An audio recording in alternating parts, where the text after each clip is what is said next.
Tu, tu, tu.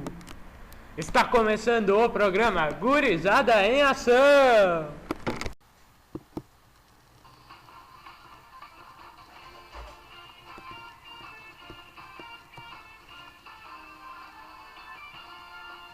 Boa noite a todos. Boa noite. Está no ar o primeiro programa Gurizada em Ação. Neste programa vamos falar sobre a educação que visa a inclusão das pessoas com necessidades especiais. Ele desenvolve as oportunidades para que todos os jovens tenham acesso ao ensino. Refletir sobre as questões de uma escola inclusiva é para todos. A inclusão dos alunos com necessidades especiais provoca uma grande reflexão em todas as escolas convencionais. A escola precisa ser vista como um ambiente de contribuição de conhecimento e não de segregação.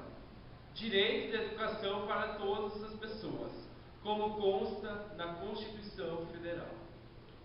Ao assinar esta declaração, o Brasil comprometeu-se a transformar os sistemas de educação educacionais especiais capazes de atender as pessoas com necessidades especiais. Deve tornar a educação capaz de servir todo indivíduo, eliminado qualquer tipo de preconceito existente. Trabalhar numa educação inclusiva significa respeitar os diferentes saberes, compreender que não existem pessoas melhores ou piores. Agora vamos ao vivo com o nosso repórter. Aqui estamos direto de Brasília com o Ministro da Educação do Rio Grande do Sul. Boa noite, ministro, tudo bem? Boa noite, tudo bem? Ministro, é claro que o Brasil já cumpriu todas as suas metas em educação. É claro que sim, o Brasil está investindo em educação cerca de 3% do orçamento federal. E a educação já evoluiu bastante e vem evoluindo a cada ano.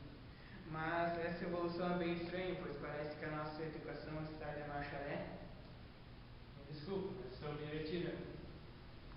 Cuidado, que a gurizada em ação está pegando os políticos. O próximo pode ser você. No mês passado, o Brasil goleou a China por 8-0. Mas será que no quesito de educação o placar será igual?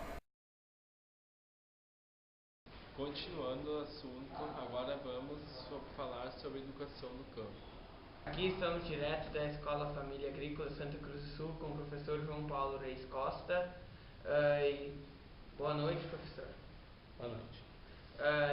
O que você acha atualmente da educação no campo? A gente vive uma situação histórica, né, em relação à educação do campo de desmandos, né? Uma situação que faz com que a gente tenha hoje uma realidade muito difícil, né, em termos de educação. Né? Basta ver o número de analfabetos, por exemplo. Né? O Brasil hoje possui em torno de 14 milhões de analfabetos. Desses 14 milhões, em torno de 60% estão no campo. Né? E isso tem um porquê, né? Essa dívida histórica que se tem com o campo. Né? Basta ver a nossa estrutura fundiária, né? De concentração de terra, né? O campo sempre visto com um atraso. Né? A gente percebe, ainda nos dias de hoje, né? A forma de caricaturizar o campo, né?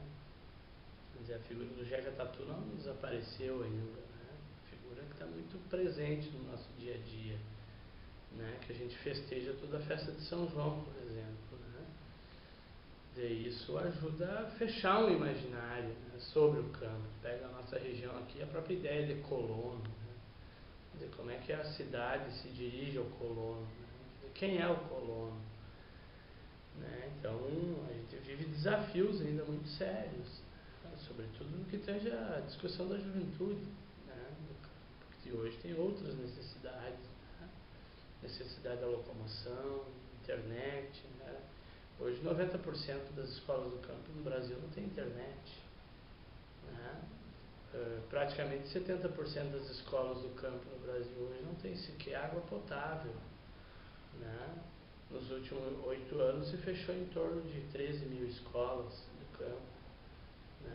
Então, a gente vive um cenário da da educação do campo, não diferente do cenário do campo hoje no Brasil, né? Que é de abandono das políticas públicas, que é uma juventude cada vez saindo mais cedo, né? Os estudos apontam, por exemplo, o envelhecimento, a masculinização da população do campo, né? Está ficando velha, está sobrando os homens pela pouca opção que tem, né? E são poucos, né? E a educação não é diferente disso.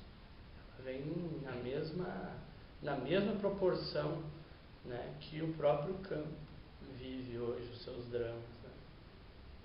Né? O que você acha que deveria ser feito para melhorar isso? Quais são as atitudes que devem ser tomadas? A primeira grande questão que é preciso ser revista hoje é a educação. Né?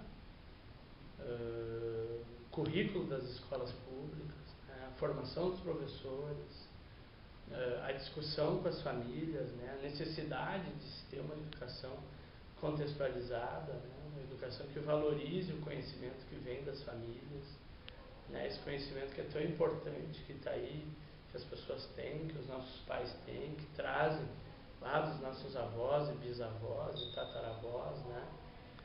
Quer dizer, compreender isso como ciência, compreender isso como conhecimento, compreender isso como cultura, né? Quer dizer, numa forma horizontal, uma forma que trate isso com o seu devido valor. Né? Então, acho que esse é um primeiro passo que se tem a dar. Né? Evidentemente que a radicalização das políticas públicas, né? O acesso à estrada, o acesso à água, o acesso à internet, né? O acesso a uma condição de vida, né, digna, o acesso à saúde, que é um drama que a gente vive hoje, né? Criminosamente, agora em época de eleição, isso fica muito claro, né?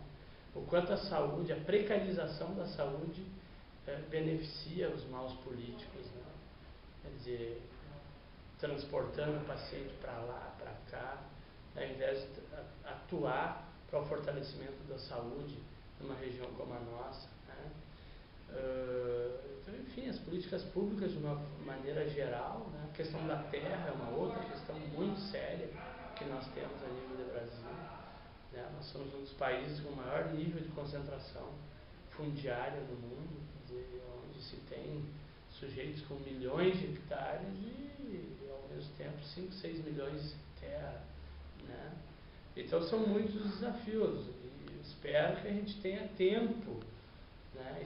Haja tempo ainda de uma reversão, né, de um processo como esse. Eu acho que as EFAs e as casas familiares e a pedagogia da alternância, de uma forma geral, podem e estão contribuindo de uma maneira muito significativa, né, para uma valorização não só da educação do campo, mas como a vida do campo. Né?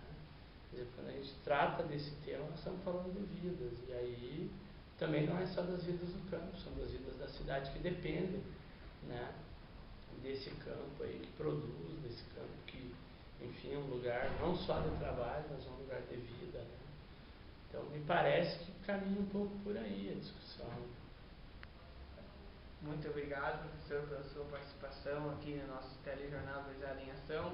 E assim fechamos mais uma edição da Gurizada em Ação. Se vemos na próxima semana. Muito obrigado pela sua audiência. Boa noite. E até nosso próximo programa. Uma boa noite a todos.